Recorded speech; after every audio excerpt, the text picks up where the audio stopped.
Hi, I'm Toby Shorin.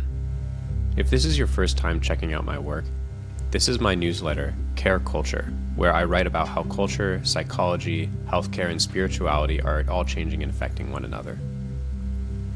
This is an interview with Ola Kohut, my friend and the founder of Joyspace, a healing arts collective and holistic health center in Berlin. Recently, I've been thinking and writing a lot about centers of healing and connection, and this podcast was an experiment with interviewing a leader of a center that most of you might not have heard of. If you'd like to hear more interviews like this, let me know by email. And if you'd like to read more writing about centers, check out my blog post from January, Prototyping Social Forms of Care.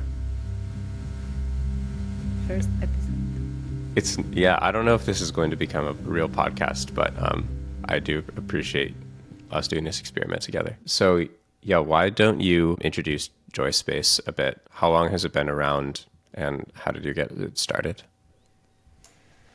Sure. So Joyspace is a collective of healing artists and holistic wellness practitioners, as well as somatic facilitators based out of Berlin in Germany. And we started as a collective already in 2018. However, we formally launched a space in 2020 in the lockdown period. So you could have said as well that it's one of these lockdown projects, but actually it keeps going.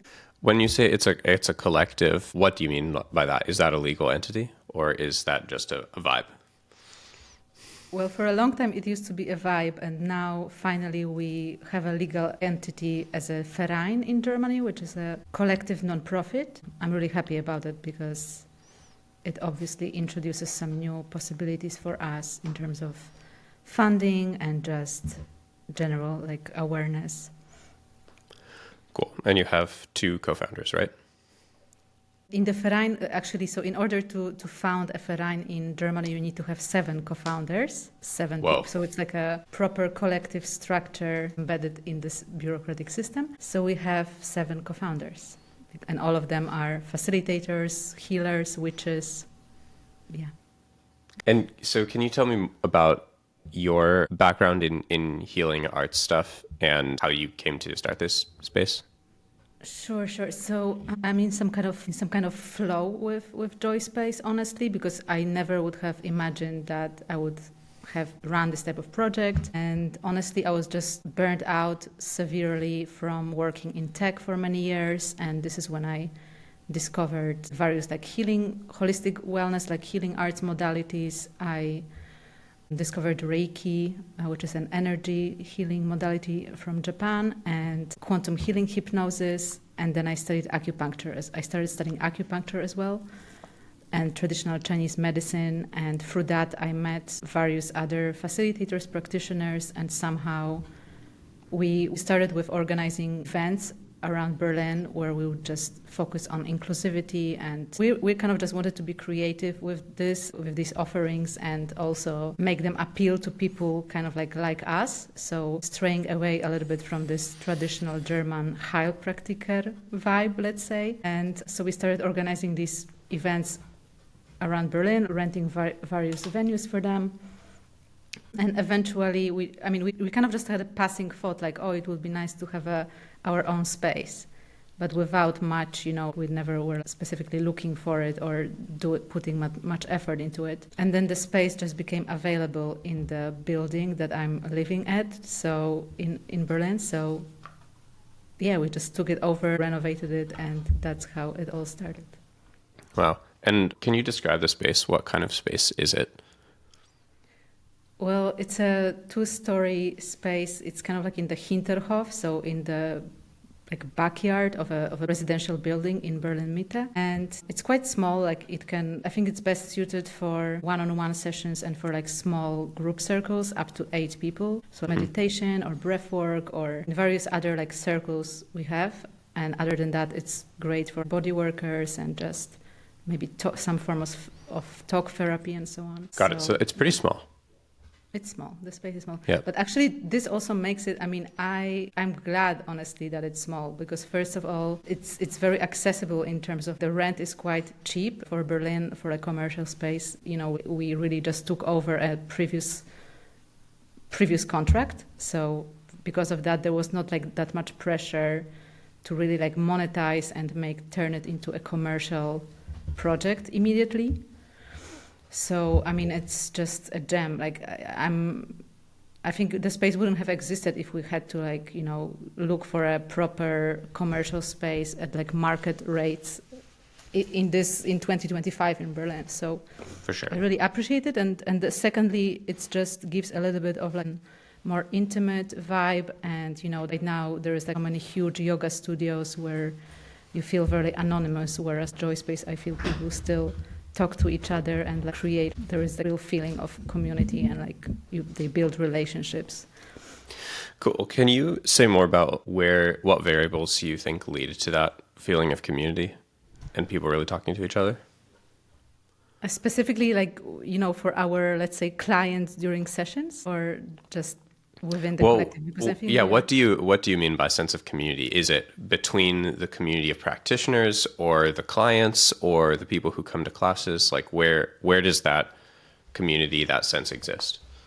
I think it exists a little bit in like both places, let's say, liminal spaces. Well, you know, like within the collective, like it's been right now, we've been creating this project for many years, and there was enough time for us to like get to know each other and establish trust between practitioners. So I can say that with like the 7 co-founders, like we are really good friends, and it's kind of like our little squad that is able now to co-create together. And in terms of the community building within, while like for like our clients or like participants of the various sessions, I mean, there is no pressure there. I think it just like kind of happens naturally because the space is kind of encouraging that people can have like tea after the session. We don't have this type of like yoga studio rush where everything needs to be finishing on time and starting exactly on time. Like there is just like enough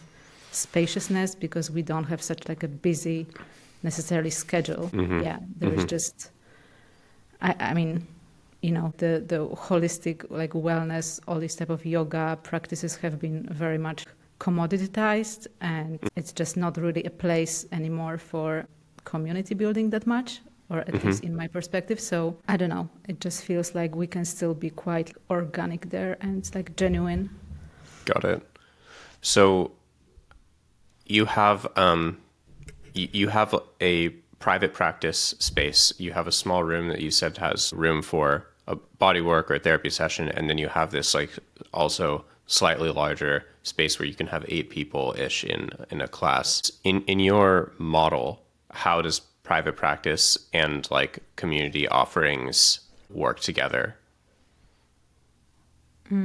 Or how does each part like support your model or like work together in your model?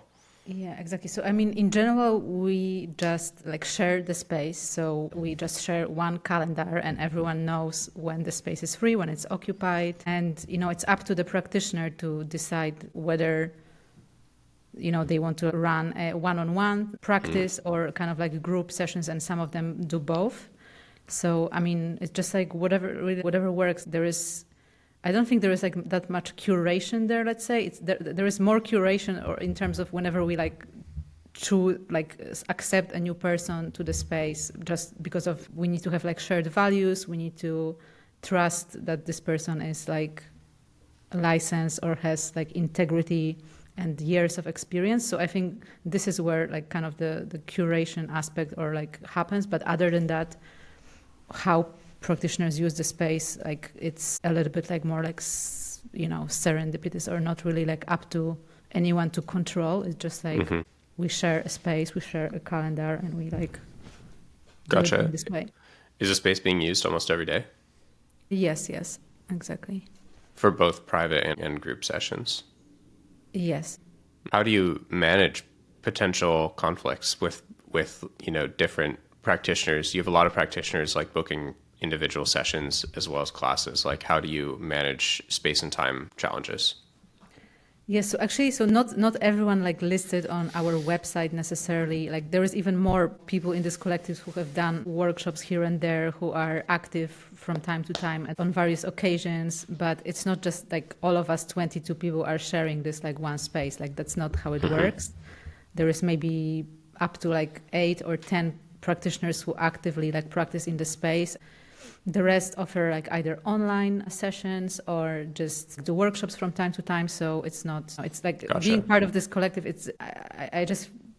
I think maybe at the beginning the the physical space was more important, but right now it's just a group of people also on the internet, a lot of the time, and who Totally. we meet each other occasionally. So yeah. Got it.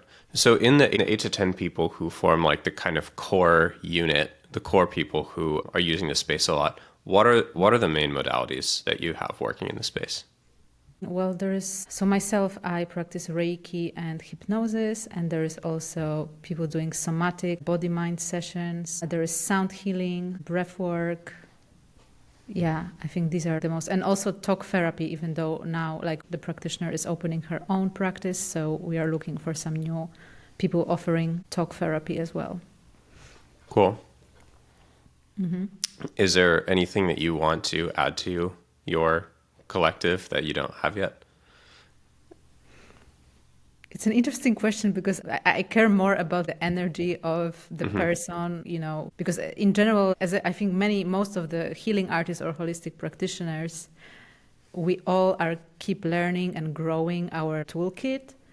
And many of us are just learning all the time. They are very versatile.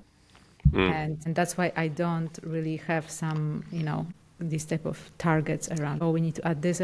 I don't do also much market research other than knowing which sessions get booked more frequently. But I mean, it's more about if you are doing something interesting, if you resonate with us, if you want to co-create, just more about this type of alignment then. Yeah.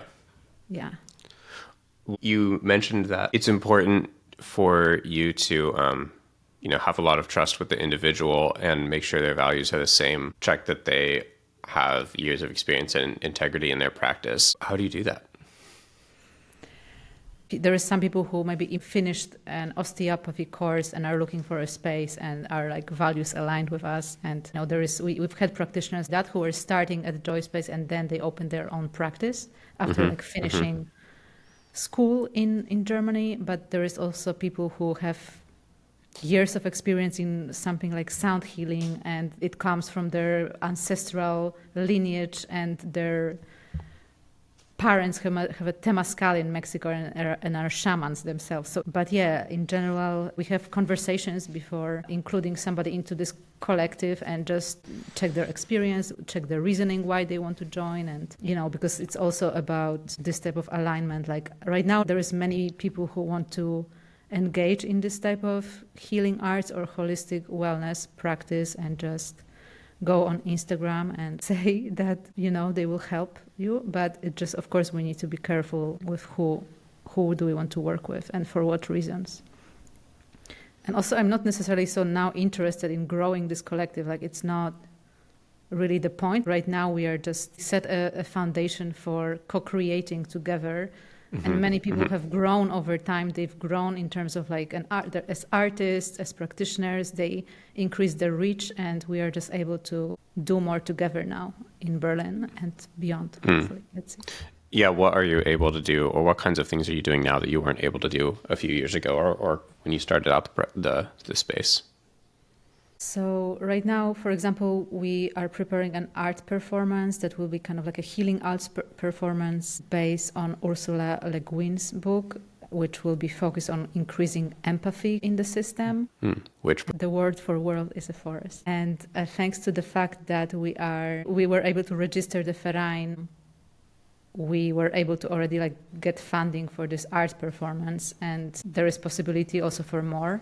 Just in order to do a creative project with multiple people, it needs to somehow be mature enough so that you can put it out there, and we want to take our time with that. So it took just some time to get to know everyone, their creative visions, what do they want to achieve as a practitioner. I mean, there's people like Sophie who is healing in virtual reality, and she's very much interested in that specifically. And recently we went to the Cyberdelic Society meetup and somehow also serendipitously met so many inspiring possible co-creators for future experiences or performances or, research and so on. So thanks to registering this legal entity, we just have more reach, more opportunities, specifically in terms of funding. Like before that, everything was just done in a very grassroots, let's say, way in terms of like the community organizing, and it's not really sustainable, like donation-based kind of events, or sometimes you want to do an art performance, but then you don't want to sell tickets for it. It's not really, doesn't really fit together. So yeah, so I think that was the crucial moment for us. Mm-hmm. Have you done I wouldn't call it a staff retreat because you're a collective, you don't really have full-time staff, but like what activities do you do among the core set of practitioners to like help build that trust, or what have you done over the last few years? Yeah, exactly. Actually, recently at the beginning of January, we had our little offsite in Brandenburg by the lake. Like it was freezing, but still we had a great time. And, it just, each one of us is able to share some kind of practice and inspire each other. So we kind of just jammed together, spent some time. We had like some yoga room at our disposal, so we could just sit there and meditate and do a vision board and think about what do we want to create this year and what are our core inspirations, like check in with each other. So yeah, there is some facilitated and unfacilitated ways. What are some of those core inspirations, or are you taking cues from some other spaces in Berlin or other places elsewhere you know about, or just other people's practices? I wouldn't say we take inspiration from like any other space. Only recently I just started like researching some other like healing arts collectives, like historically, and I was like, wow, that's amazing what is out there, and I had no idea what possibly could have been an inspiration. Even something like Asclepion Healing Temple. Wow, amazing. We kind of like are vibing with that when I shared it with the members of the Verein. So I think just like everyone brings so much depth and creativity that we don't really need to look far to figure out, what to do next. Plus, it's not only an arts community, healing arts community. There is also responding to external events, right? Like we are not like in isolation here, just we are in Berlin, and it's to a big extent a trauma zone, and there is people with various like experiencing various like challenges, like systemic conditions. There is more and more higher rents, like more poverty and all that. So just being in the city, and plus it was just like a development with like grief circles at Joyspace that came like about when the genocide started in Gaza specifically. So after that, we just felt so inspired, or just, there was just almost collective reckoning with what's going on, that we started organizing grief circles, and a Palestinian facilitator joined who has been hosting them for the Palestinian community, and these things just like somehow happen. We like respond as well to what's happening around us. Mm-hmm. So I think that's really important to stress as well. What other examples of that have you developed over the years? Yeah, I think we just basically try to work also with like other existing like social impact or like socially minded communities in Berlin and nonprofits, like Rise Verein, which is basically a collective that helps like homeless people in Berlin. So we just build these like relationships and kind of like try to like team up for when it comes to like supporting them at events or offering something. I don't know if there was like any other like that like big of a crisis what like like led us to starting to offer these grief circles, but then I just somehow understood how important they are, because it just really opened up the space and our community to so many new people that resonated with it. And I was like, wow, grief circles are the product market fit for Joyspace. Just kidding, That's really interesting. Just kidding, but I kind of understood that we were never meant to be a commercial space. Like, sure, we are covering this rent somehow, but it's like, who should be paying for the grief circle?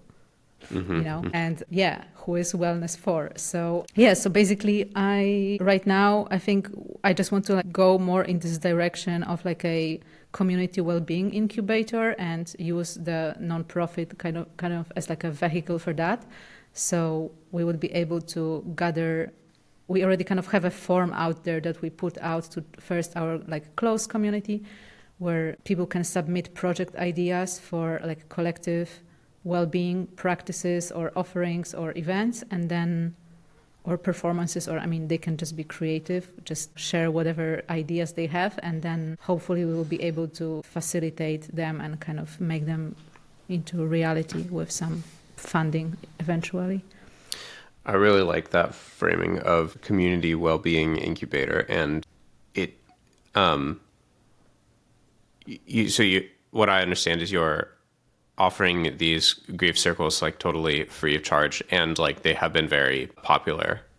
Exactly, yes. Yeah. And it was also almost at the same time there was this whole conversation emerging in German art and social impact as well, circles where there was a conversation about like grief on a national level and how what happens if it's unprocessed, and what does it do to society, and what does it mean for like our like political life and space, because it's just the vibes were low. That's what I can tell you in the past couple of years in Berlin. So tell me more about that. Like you feel that has mostly to do with the wars around the world, or why was grief in like the political conversation? I've noticed similar things popping up in the US too, but like maybe I wouldn't have expected there to be like product market fit, as you said, in certain areas. They don't seem to be as popular here as you're experiencing with Joyspace. I can't speak for, Germany, the whole country. I just feel in Berlin, like in terms of like our audience, and there is many like artists, creatives, there is many people who are like in the club scene, and just like all of this like cultural sector have been reacting and like responding to like the what was happening in like Gaza and Palestine, and just there was like a lots of protests and a lot of like activists. So it's almost like the city, like a lot of various dynamics in like the more grassroots communities in the city have shifted like towards like Palestine and like provide like solidarity towards that. And I think just our role in that was to provide spaces as well for healing and resting. And, I'm very much aligned with the various activist causes as well. So it just doesn't go unnoticed when something like that is happening. And, so perhaps that was our little Berlin bubble ecosystem. I don't know, that's what was going on. And that's why these grief circles have gained some resonance. So this is maybe a good time to bring up something I wanted to talk about, which is each of these kinds of like community spaces that I've been looking at like tend to have some kind of moral orientation or some kind of intellectual orientation. The discursive aspect is an important part of what makes a community space. You described how, yoga spaces have been commodified in some way, and they're not really true community spaces anymore. But when I visit things that are true community spaces, what I see is, first of all, there's literal space and time, like you described with your kind of tea room for people to sit and talk and like a discourse to actually emerge. And then there's also a little bit of direction from whoever is leading the programming, whoever serves as like a leader or some kind of authority in that space that shapes where that conversation goes and who is naturally attracted to it. And when you shared the Joyspace library, which is a set of resources you maintain, both intellectual and like pragmatic resources. I noticed two main intellectual or moral orientations that you have. The first is joy, the concept of joy, which is in the name and it makes sense. And the second is like decolonization or some focus on activism. And I guess I wanted to understand both those directions, maybe starting with the decolonization. You mentioned Fariha Roshin's book, Who is Wellness For, like a few minutes ago. And or you said Who is Wellness For, and one of the things in your library is a book with that title. Yeah, maybe you could share a little bit about that part of your intellectual moral orientation of Joyspace for a little bit. Yeah, exactly. There is a lot to unpack there because there is almost like its own ecosystem of trauma-informed decolonial practices around healing justice, and there is various community spaces like that. I think just mostly in the US, but we kind of like know each other or like coexist online as well and are able to like learn about each other's practices and approaches. What are a couple of spaces like that? Specifically Fariha Roisin and that book Who is Wellness For, that was kind of like a critique of capitalistic, like exploitative, like approaches to wellness. And I interviewed her for a small publication that I have called Nebula. And basically Fariha talks about how to her wellness experience as a collective means taking care of one another, means that most underprivileged and disadvantaged people in the society are able to experience care. And because those people have experienced have the deepest like ancestral trauma. So it's just like about leveling the playing field in terms of access, but also decolonizing. For example, I can just give an example of Christina, who is from our collective, and she is a sound healer. She has one different instruments from Mexico, from her mother and her family lineage, and she came to Berlin maybe 5 years ago or so, and she's been trying to get a job at various yoga studios. But then they were like, what are these instruments? Like, this is weird. Like, anyways, they were kind of just dismissing her and her practice. Well, I thought it's the most magical and rich, and this is something that needs to be preserved. So, I mean, to me, decolonization, it's like a practice. It's preserving the historic indigenous healing modalities, facilitating more connection to nature, like authentic, genuine relating to each other, having empathy, having compassion, being aware of systemic inequality and all that. So it's just practice that starts like within each and every one of us.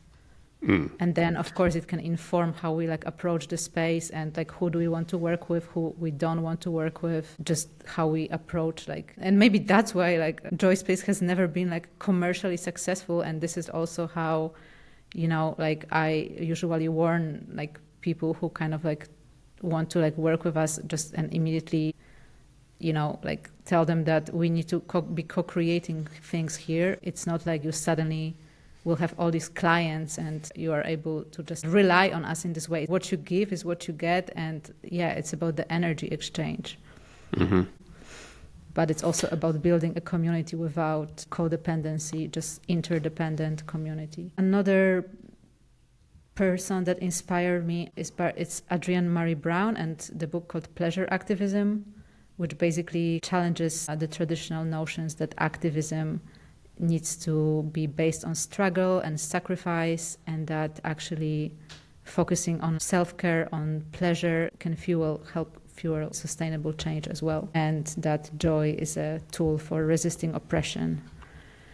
And that actually all these capitalist structures want to take it away from us or deny access to it. So I mean, I also very much resonated with it because I mean, joy is just such a natural feeling within like a close-knit community, right? And it's also, I think it's on the other side of trauma and pain, and we are able to transmute it together.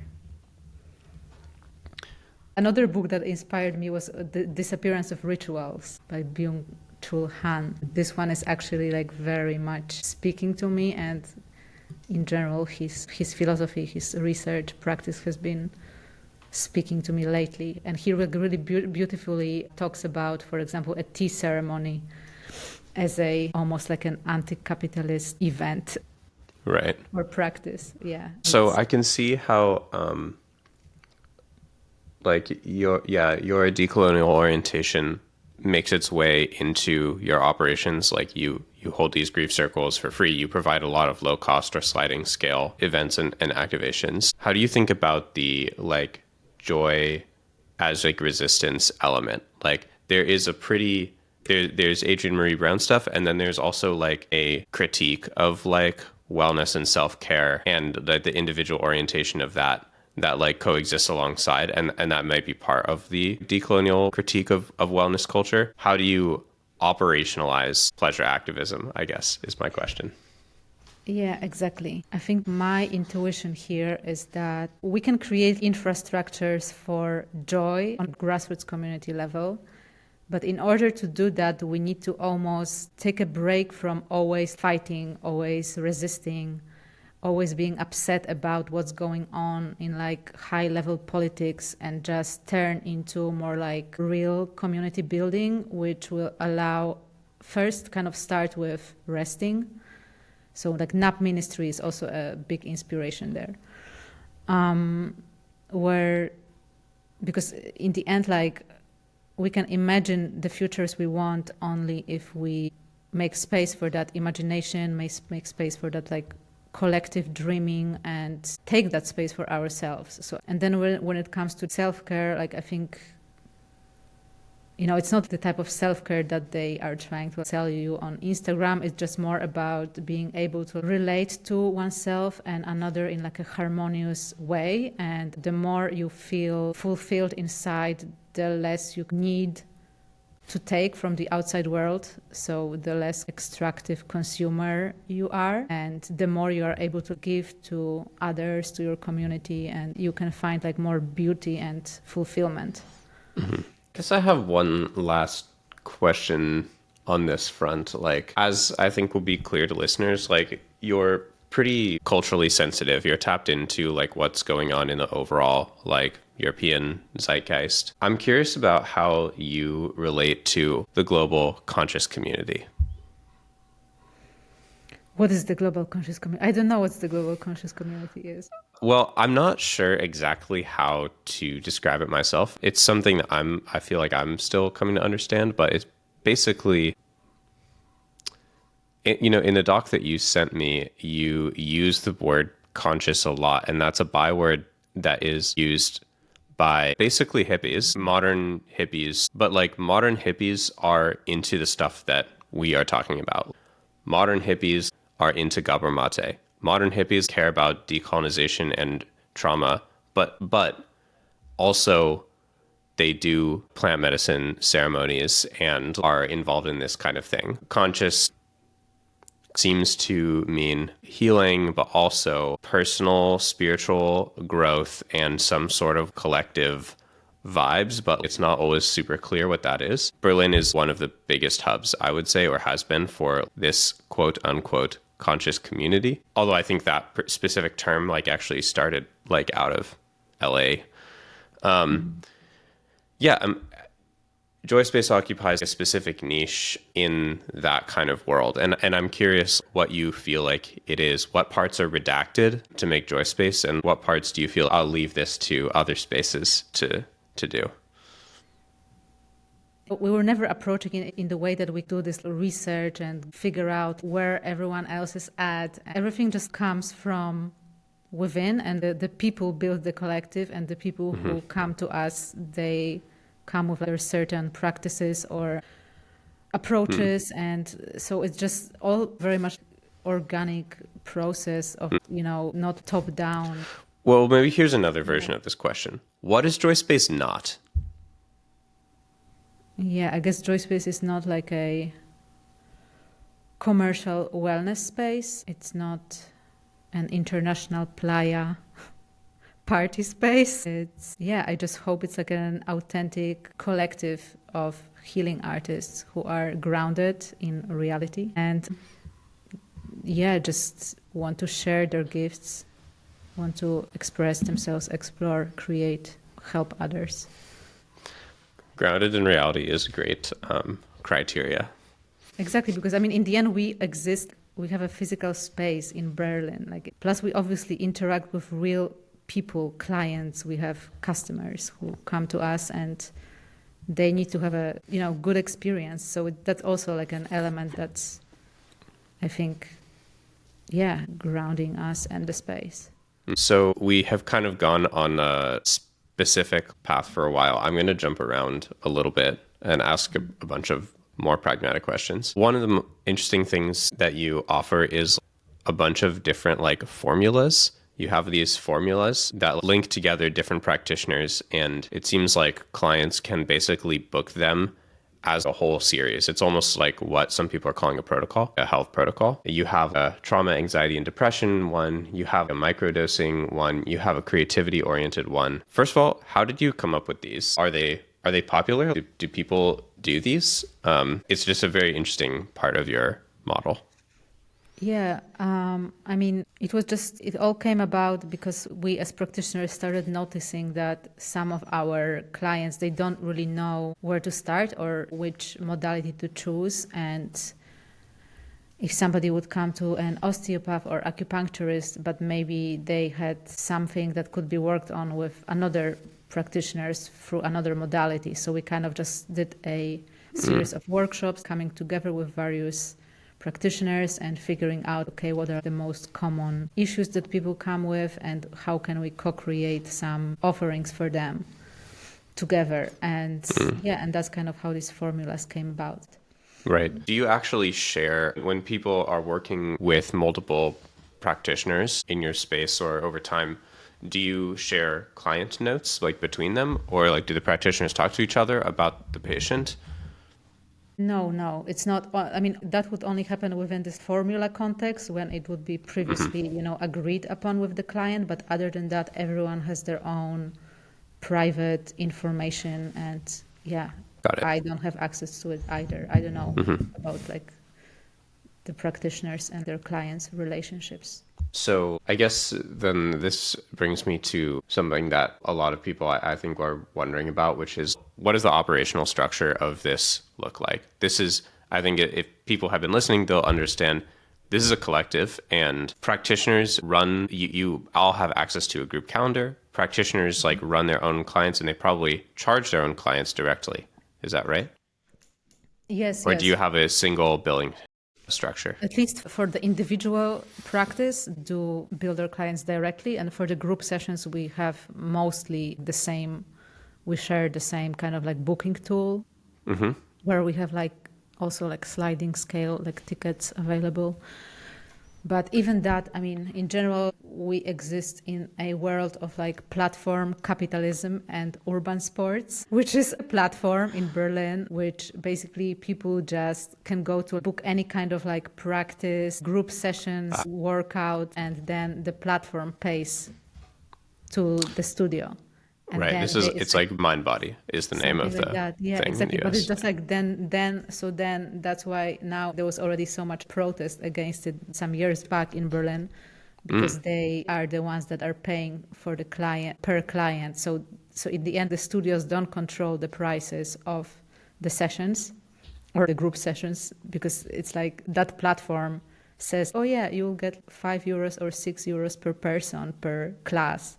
And that's it's like Class Pass. I see. something like that. Yeah, exactly. So, I mean, just like this is also why, I mean, like right now, what's actually happening in Berlin is that in order to run let's say, a yoga studio, you need to have a minimum 40, 50 people capacity. And people are opening a couple of these studios because everyone is just on urban sport on this platform. And that's why it wouldn't really be economically viable to run a studio where you are not actually getting paid, like where this like platform takes like 60% of your possible earnings. That's wild. So that's why even for us here, like at Joyspace, it's like it's a small space. Like it's people need to pay out of pocket for this experience, and I just hope that we don't have to do it soon because we will be able to have everything sponsored and funded and just accessible. That's the dream, actually. Yeah. I think that's only something that's possible because you live in a place where there is a lot of public funding for stuff. A lot of folks I'm talking to who are starting such things in the US are even the ones that are collectives and fully operate in a nonprofit collective way are a little bit more on the commercial spectrum where, they are expecting to always charge or like always have some community cost or membership cost. I think it's really cool to talk about your space because it's on the end of a spectrum, which is more or less trying to bring down the cost of offerings as much as possible. I guess one thing that you always have to pay for is the space, right? So Yeah. do you share the cost of that between the 7 co-founders of the Verein? Or how do you subsidize the cost of the space that you have? Yeah, not between the co-founders of the Verein, because only like some of them use the physical space, and in general, like the space itself, the physical space, it's not written into our Verein. Like Bylaws. is that no? So it's a separate entity, and it's being covered just by the practitioners who are practicing there. So And how do you do that? Practitioners practice there, like pay a membership fee, a monthly fee to use it, or they pay a certain amount of every yeah, it session also to use it? depending they have rental agreements, and it's just depending on the number of hours, because there is certain people who have 20 hours per week, or some of them have 4. So obviously depending on usage, that's how we split the cost. Got it. But yeah, honestly, this is just covering the rent and just the basic expenses. So yeah, I mean, it's working. I can't like complain. It could be worse, but it's not a money making thing.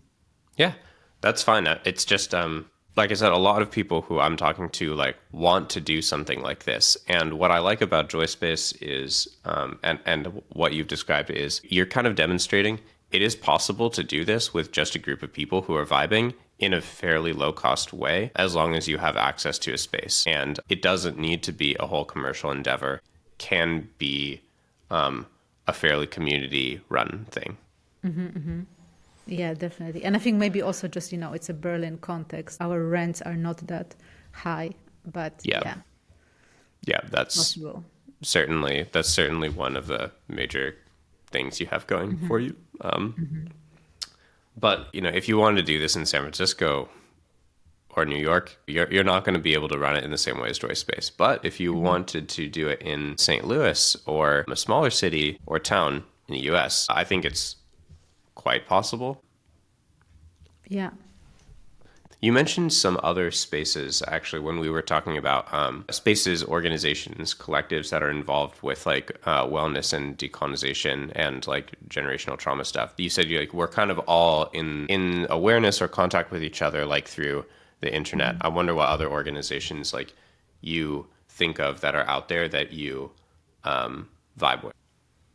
Yeah, so in Berlin, there is, for example, Roots Berlin, which is BIPOC community organization, nonprofit, which is also focused on creativity, movement, intercultural exchange. And then there is EQUA, which is social equity, queer collective. Yeah, there are several others. I mean, Berlin is, I think, a city of collectives, so it's just pretty, common to like organize ourselves in this way, plus having that legal foundation option. It's amazing. So Are there any organizations overseas that you pay attention to?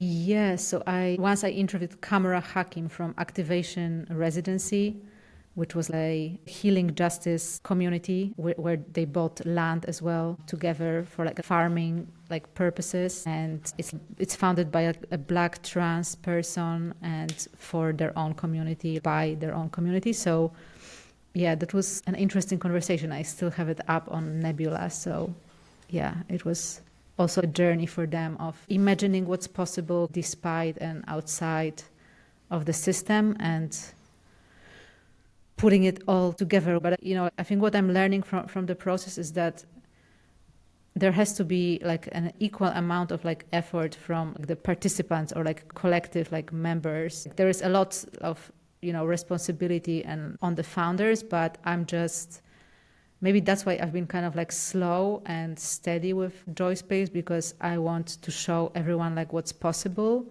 and then inspire them to look, we now can do this and we now can do that, and you can do that too. Like you can create your own project. It doesn't always need to be on me. And I think just to instill this shared understanding within a collective, that's what I've been trying to do for, a fair amount of time, to just always start with asking, what do you want to do, to my co-founders? What's your dream? That's beautiful, and maybe has something to do with what you mentioned about a lot of practitioners like coming through Joyspace and then going on to like start their own space later, and like having it be that kind of incubator. Yeah, a little bit. Maybe you are very Yeah. encouraging.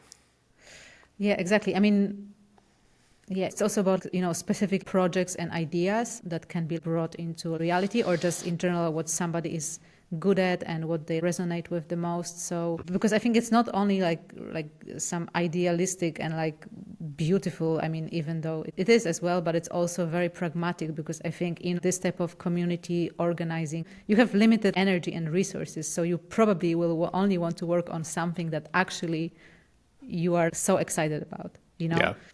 And that's why, if here at Joyspace, Sophie is obsessed with healing in VR, then sure, we're going to do that. Even though personally, I was never interested that much in virtual reality, but clearly she loves it. So let's do that. Yeah. And then somebody else loves tea or whatever, So it's just this self-actualization within a collective. I think that's what can keep it going over time, because then the fire like won't stop burning and you won't like burn out. So one last thing, I think there's one last thing that I want to talk about. May or may not keep this, but because you mentioned DAOs a few times, and as you know, I spent many years in the crypto space. Listeners should also know that Ola spent many years in the crypto space as well, and working on community building, go-to-market, community strategy, and was pretty deep in the DAO world. Some listeners may not even know what a DAO is, because this is kind of a new audience that I'm building. But a DAO stands for Decentralized Autonomous Organization, and it is kind of directionally similar to a cooperative, but built using like cryptocurrency technology, and typically uses some kind of voting to make decisions and software built on the blockchain to collectively allocate resources. Is that a fair description of like what a DAO seems to be? Do you think that's reasonable? Yeah, exactly. Like to me, I shouldn't just use it interchangeably as with cooperative or collective, but just, I mean, in general, I was inspired by the theory of DAO and what it should be. But of course, we've seen how nothing that really ever transpired so far. Yeah, exactly. So it's on my mind because I just had a person read some of my writing and reach out to me who is trying to operate in both of those spaces. And, they are running a kind of online salon group that's not super healing coded. It's more like curiosity, play, exploration focused, but it's working with authentic relating practices. And this person was asking me, do I think it's possible to use cryptocurrency technologies to make this kind of practice or this kind of space sustainable? And I was, of course, reminded of being asked very similar things in 2022, 2021, when the DAO vibes were full. And I basically said, no, I don't think so. I don't think that crypto or does anything for you in terms of offering sustainability. You're not running your space on crypto at all. And it doesn't have anything to do with it. So I guess as somebody who's also spent time in both those places, I'm interested to know your opinion on such matters. Like, do you think that there is any possible intersection between cryptocurrency technologies and this spaces of healing, centers of healing, and community life? Yeah, I mean, it's a tough question, because I think in general, like having like this creative inspiration, having ideas, having projects, expressing oneself as like a healing artist, like just all of that, like this genuine like motivation that you have will exist like no matter no matter what, right? I think what was the difference between this approach of a technology DAO in the cryptocurrency ecosystem is that you often start with the money and the financial resources, and yet what comes out of that, right? What useful things for society so far we have seen come out of all of that abundance. I don't know. Yeah, I also don't want to be, negative, but I am critical. So I just feel like right now, because it was a stark contrast of coming from this cryptocurrency space with high levels of access and low levels of, let's say, creativity or joy, to this more socially inclined, socially minded art collectives where there is so much creativity, there is so much inspiration, there is so much want, desire to do things and make things happen, and so little access to funding, right? Personally, I think for Joyspace, I would not mind if we would be able to tap into some public goods fund within the crypto ecosystem to realize some of our visions, because I already trust our, collective sense and intuition enough that I know that we will spend it well on the right things and benefit and help a lot of people. But I think it comes with time and with maturity of the organization, and it's the same with people in crypto who want to see adoption, and yet nobody is coming to them because they haven't really solved anyone's problems yet. But it's all changing. I think these worlds are slowly converging as well. So who knows what happens in the future. Why do you feel that they're converging? I mean, okay, you and me both going into healing and wellness after spending too long in crypto. Two people.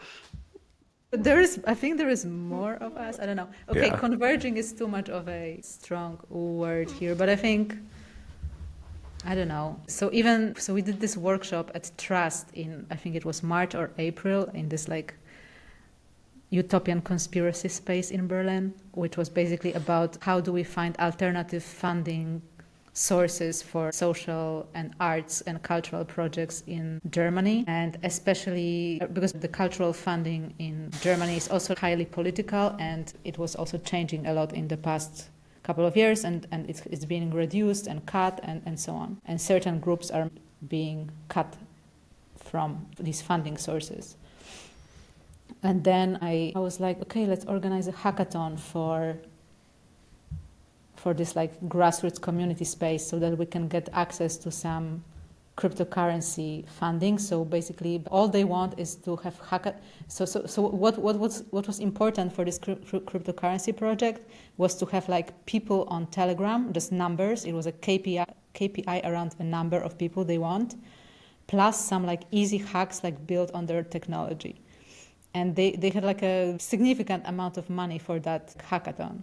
So it was interesting to try to like connect that kind of thing to like a arts collective in Berlin, like a co-living space where there is people who, I don't know, organize garbage festival. It was just, then to grow mushrooms, and I don't know, like it's kind of like a really connecting worlds and trying things out just to see whether we can, keep all of this creativity going, but it's not easy. Connecting these worlds, it's not obvious or straightforward. Yeah, I agree. It's not obvious. It is. I think there's potential.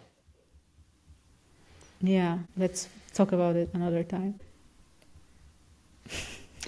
Cool. Well, thanks for doing this. Do you want to shout out your squad? Yeah, why not? I want to shout out my squad. My squad is Sophie, who is a dance therapist, and she loves being like a VR virtual reality healing artist. Then there is Christina, who is a sound healer, and Dalanda as well, and Kim, who is a breathwork and scent practitioner, and Steph, who is a psychedelic integration facilitator. So shout out to all of you guys. Wow. Amazing. Well, thanks, Ola. Thank you. It was great. And thank you for letting me tell you a little bit about what we've been doing. Did you know that your last name is the last name of a famous psychoanalytic theorist? Yes. Heinz Kohut. No relation, I assume. Not that I know of, but who knows?